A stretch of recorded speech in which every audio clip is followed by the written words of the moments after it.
welcome back to SF Vortex. Joe and I have made it down to the war room, and joining us today, Yvonne and Herb Solo, who together have just written the just-released Star Trek sketchbook. Yvonne is also a writer, producer, and lecturer on science fiction and literature, and author of The Last Conversation.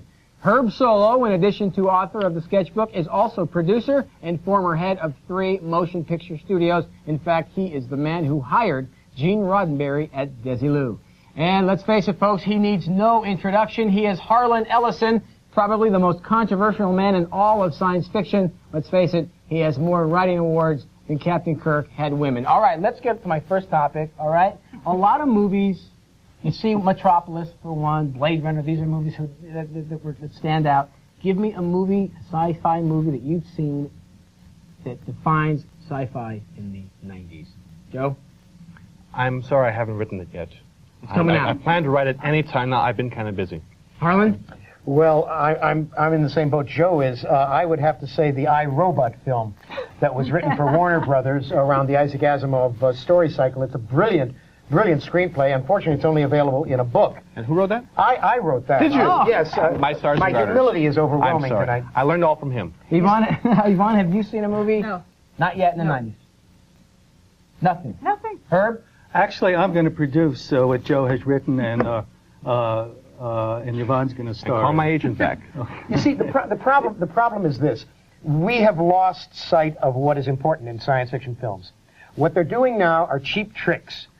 Because Spielberg was able to make so much money with special effects, an entire generation of filmgoers have been gulled and lied to believe that what they really need to see is Eddie Murphy blowing up trucks and cars, and that's what you get in the films. An imbecile film like Independence Day, which is, I thought it was the most boneheaded film ever made until I saw Pauly Shore film. See, that's how I know that we are in the twilight of civilization when Pauly Shore can become a star. And there's nothing available to us now that has the impact of a film like Charlie, with Robertson. Cliff Robertson won the Academy Award. Exactly, or John Frankenheimer's Seconds, or 2001, which these are milestones. There's nothing like that now. See, film began as spectacle. You would go into a theater and watch a train coming at you. Back when films first began, that was a big deal. And they went for a period where they had 3-act structure and a real story to it. Now the films have gone back to being huge spectacles. We go in to see things blowing up, and the emphasis on story has been lost to a large degree. But Joe, it's worse than that, because years ago you would talk about story or who's in it, or who directed it. Now you literally advertise how many effects are in it. Yeah, You will exactly. see the largest special effect ever. So therefore, come to see my film. So forget the story, forget the ideas, as I've said many times, until they come up with a special effect for ideas. We'll continue with the same genre. They got billboards all over L.A. at the moment for Volcano, the Yes. latest of the natural disaster film here. Irwin Allen, even a stake in the heart will keep him from coming back. And it doesn't say anything. It doesn't even mention Tommy Lee Jones. All it is the coast is toast. Right. Yvonne, what do you think about all this? I think that before the media was so prevalent everywhere, that science fiction, or at least fantasy, was looking into someone else's life. Like Easy Rider, to me, was a fantasy. That's not my life. And so I was stunned and moved and shaken by it when I walked out of the theater. Now, seeing a movie that is supposedly science fiction is, as everyone says, it's just a lot of special effects, and it's fascinating, but, you know, for 5 seconds. Harlan Ellison, let me ask you, what has been the most influential decade, in your opinion, in science fiction? Probably, well, in terms of the writing, I would say probably the 60s through the 70s. But in terms of film, it's the 50s, because they're just catching up with what was done in science fiction in the 30s, 40s, and 50s. The ideas that we're seeing now are so primitive. They're so primary. I mean, they're remaking Earth versus the Flying Saucers. For a while there, we had a chance to break out. They were going to shoot A Canticle for Leibowitz, the Walter M. Miller book. They were going to shoot Roger Zelazny's stories. Now what they're doing is they're coming to Starship Troopers, for instance, 25 years too late. James Cameron already made Aliens, which is all Starship Troopers is. When they finally got around to making Heinlein's The Puppet Masters, it was already 35, 40 years after they had made Invasion of the Body Snatchers. And everybody said, what is this? Well, this is just a ripoff, when in fact Heinlein came first. Joe, most influential decade, in your opinion? I agree with Harlan because that's my job. And essentially, the 50s were very important for me as a writer because we had Invasion of the Body Snatchers and Day the Earth Stood Still and many other fine films which set the tone for serious science fiction for the first time. And in the 70s, we had more progression to the interior areas and internal areas of science fiction, which we aren't getting these days. Now it's kind of all gone to hell. Herb? Well, I agree with the 50s, but I also think that I was really bred on the 60s television because I'm younger than everyone here. The 60s suddenly, especially when we started Star Trek, it was a series, a lot of problems with the series, good things, bad things. It was a series that opened the door to serious science fiction writers. Harlan was a blessing to us to get. Mm-hmm. Teddy Sturgeon was a blessing to get. We suddenly found Dick Matheson. We suddenly found we had marvelous science fiction writers that came from literature. And George Johnson, Jerry Saul, others. They came from literature and they gave us their knowledge. Mm-hmm. A lot of writers today don't come from literature. They come from seeing Independence Day or this or that, and that's what they think is science fiction, and that's what they continue to write. Yvonne?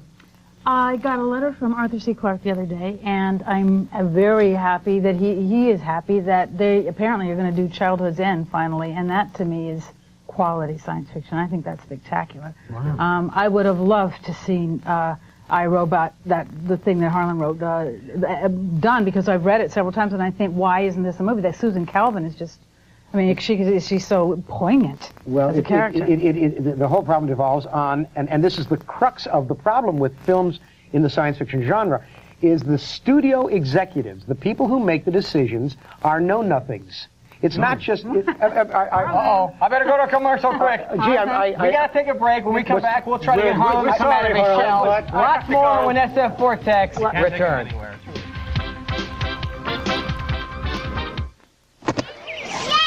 On a day like today, I used to get signed... All right, welcome back to SF Vortex. We are still in the war room with producer J. Michael Straczynski, writers Herb and Yvonne Solo, and of course, Mr. Harlan Ellison. And Mr. Ellison, you did make the comment before we went to break. Sorry to cut you off. Studio heads are know-nothings. Can you elaborate? Absolutely not. Let me preamble this by saying I exempt Herb. This is no butt kiss because I worked with the guy and he's got a brain in his head as opposed to these other guys who have puree of bat guano. Now, the problem is that not only don't they know anything about their own business, they're not even fiscally responsible, but they are illiterate. They are virtually illiterate. They will take a script and they will read only the dialogue. And if you have a woman speaking in one page and then she goes out and another woman comes in, they say, how come this woman changed her attitude? They don't bother to read. They know nothing about books, although they like to pretend they do. That's so they can go home and lie to whoever it is or whatever it is they're sleeping with and tell them how important they are. They don't understand that to do science fiction films is not like doing a comedy or a Western. If you see a guy lying out on a butte with a Winchester, you know that the Wells Fargo wagon is going to come down the road in a minute. In science fiction, you have to create a new world every time, and it must be internally consistent. It must be logical. These people don't understand this. They have no respect for the material. And they've hired Pauly Shore. That's another comment. Oh, and I thought he was the end of civilization until I saw Chris Farley, who makes Pauly Shore look like Laurence Olivier. Herb, what do you think? What do you think? What do I think? Harlan? Love Harlan. I think there's seriously a change in the process. Years ago, I think most people who were heads of studios or whatever you want to call them, who were responsible for deciding we will do that project, we'll put that person in, that person will write it. They read what they had. Absolutely. I mean, they was given stuff. They took it home on the weekend. We had piles of stuff, scripts, books, what have you. There was no echelon. There was no like, someone's here, 2 guys here, 3 guys there, on down the line, where you never spoke, you as a writer, you as a creator, came in, you never spoke to the person who said yes or no. You only spoke to the person now who says no. They can't say yes. So what happens is you get, when you go to a studio, you're talking to a new emissary of yours. If that person doesn't understand what you said or what you want to do, because that person now takes it upstairs while you go home, and you're out of the loop. So it becomes the process. Also, years ago, we had story editors, readers. Readers, we give material, they would cover it for legal purpose. So the legal department got off my back saying, we got to know what they have, what have you, for insurance purposes, what have you. Nowadays, that material is done and goes up to the executive who reads it and, oh, I read the book, it's in 2 lines. Yeah. Right. And a decision is made on that, and I think that's one of the problems. Joe, what about the collaborative nature of television? What's the advantage there? What do you think? Well, television or film has a lot of advantages in that there's less money at stake initially. Titanic is $400 million. I could do 16 years of Babylon 5 on that amount of money. And when it costs less, they tend to interfere with you less. We haven't had a creative note from Warner Brothers since episode 2 of year 2. And so, for my purposes, it's great. Every so often you hit someone who is not firing on all cylinders, but you have to, as Harlan says, tunnel around them or tunnel under them or climb over them or go around them. And if you're smart enough, you can do it.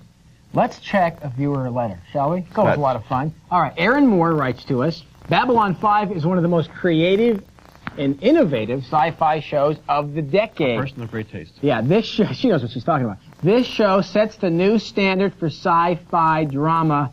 What do you see as the creative advantages of working on the small screen, Joe, as opposed to the big screen?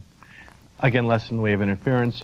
You can do more character-oriented stories as opposed to big spectacles all the time. They leave you alone a lot more. If I was had to do Babylon 5 as a motion picture, it wouldn't be as good because you have to do all the pyrotechnics and explosions and the big stuff that you require for a feature film. Now we can focus on the characters. And I think it's a much better scenario with less at risk. There's more freedom, and the writer can run things as opposed to film where the director tends to run things. Harlan, give me a grade science fiction television writing in the 90s. Give me a letter grade. Oh, I'd say Keep me out of it. Don't skew it.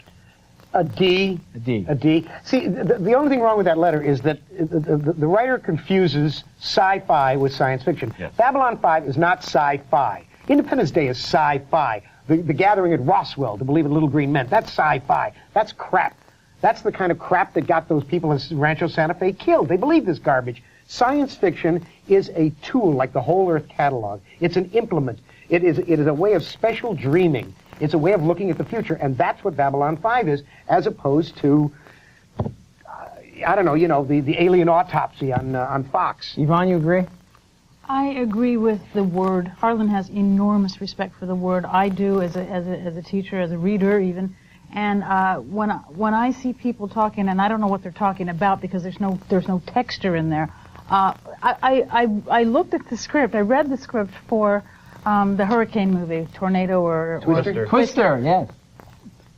Did they say What anything? script? I What mean, script? nothing. Yeah. There's no. I don't even. It was 11 and a half pages long.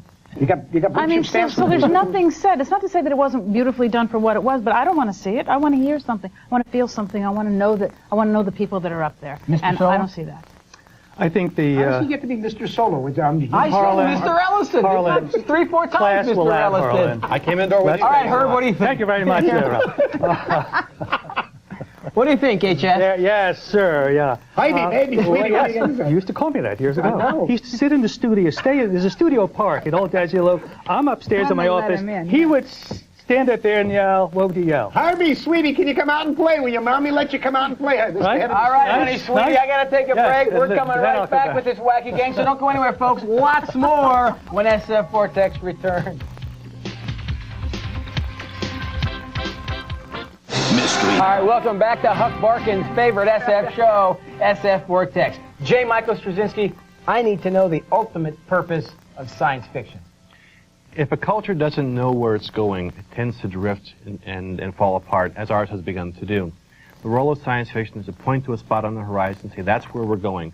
That's the future. We can build it ourselves or let someone else do it for us, and it may not be the future we want to have. It's an optimistic form that says we are going somewhere. There's continuity of species between our ancestors and our inheritors, and we have to build that future. Yvonne? I think the purpose of science fiction is to make one think big, expand parameters, and take a look at what we believe and compare it to what life would be like if we didn't believe it. Herb? I think science fiction is not at all public. I think it's very private, and I think it tells each of us where we personally are going in the future. Mr. Ellison? I go two ways on this one. One of them is a quote from Franz Kafka. He said, one should never read a book that does not strike you a blow in the head. A book should be like a brick through a window. I think that's what science fiction does. At its best, it makes the status quo be examinable. And I quote from the great Catholic philosopher Taylor Desjardins, who said, it is our job to ascend to the light. That is the job of science fiction, to take us to the light. By the way, your short story, The Resurgence of Ankle Strap Wedgie, Yeah. best short story I've ever read. Thanks for that. All right, that wraps it up for this week's War Room. I want to thank our guests, Herb and Yvonne Solo, Mr. Harlan Ellison, and J. Michael Straczynski. Thanks, guys, for coming. Can you come back again sometime? My pleasure. Absolutely. All right, terrific. Tuesday I'll be here. Okay, we'll For see you lunch. next. Join us next week in the War Room. We're going to debate the best alien ever. Until then, I'm Roger, out. Your weekend of wonder